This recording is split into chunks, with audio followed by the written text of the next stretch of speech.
ఈ ప్రపంచంలో ప్రతి ఒక్క వస్తువుకి దానికంటూ ఒక ప్రత్యేకత ఉంటుంది. ఆ ప్రత్యేకత కారణంగానే దానికి ఒక ప్రాముఖ్యత ఉంటుంది. శస్త్రాల గురించి మాట్లాడుకుంటే ఉదాహరణకి ఖడ్గం. ఖడ్గం నిర్మాణం ఎలా జరిగింది అంటే రక్షించడం కోసం. అది చాలా వేగంగా ఎదుటున్న శత్రువుని చీల్చగలుగుతుంది. ఆ ఖడ్గంలో ముఖ్యంగా మనం చూడవలసింది ఏమిటి? దాని ధార. దానికంటూ ఒక వర ఉంటుంది. దానిలోనే ఈ ఖడ్గాన్ని ఉంచుతారు.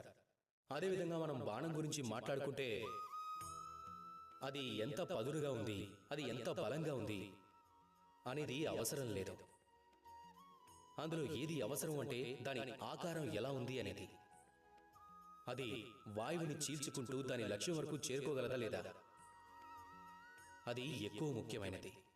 అంతేగాని అది పెట్టే అమ్ముల పొది గురించి ఆలోచించకూడదు. అదేవిధంగా ఒకవేళ ఒక మనిషి ప్రత్యేకత మీరు తెలుసుకోవాలనుకుంటే, వారిని అర్థం చేసుకోవాలనుకుంటే, అప్పుడు వారి జాతిని, వారి ధర్మాన్ని, వారి రూపాన్ని, వారి ఆకారాన్ని, వాటిని చూసి వారిని తెలుసుకోవాలని మీరు ప్రయత్నించకండి. వారిని అర్థం చేసుకోవడానికి మీరు వారిపై ఆధారపడకండి. వారి స్వభావాన్ని చూడండి, వారి గుణాన్ని చూడండి, వారి ప్రతిభను చూడండి, వారి కర్మలను చూడండి. ఎందుకంటే ఇదే ఒక వ్యక్తి యొక్క వాస్తవిక గుర్తింపు. ఇదే వారి అస్తిత్వం. మీరెప్పుడైనా ఒక నర్తకుడు చాలా చక్కగా నాట్యం చేయడం చూశారే అనుకోండి, అప్పుడు మీరు ఇది ఆలోచించరు కదా, తను ఎక్కడి నుంచి వచ్చాడు, ఏం తింటాడు, తన మిత్రులు ఎవరు అని. మీరు తన నాట్యాన్ని చూస్తారు, తన కళను చూస్తారు, దాన్నే ప్రశంసిస్తారు, దాన్నే పొగుడుతారు కూడా.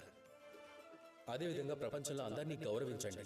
ఇక ఆ గౌరవంలో ఏం చూడాలి అంటే వారి గుణం, వారి స్వభావం, వారి కర్మలు, వారి రూపం, అలాగే వారి వేషధారణ కాదు. రండి నాతో పాటు ప్రేమగా చెప్పండి, రాధా కృష్ణ.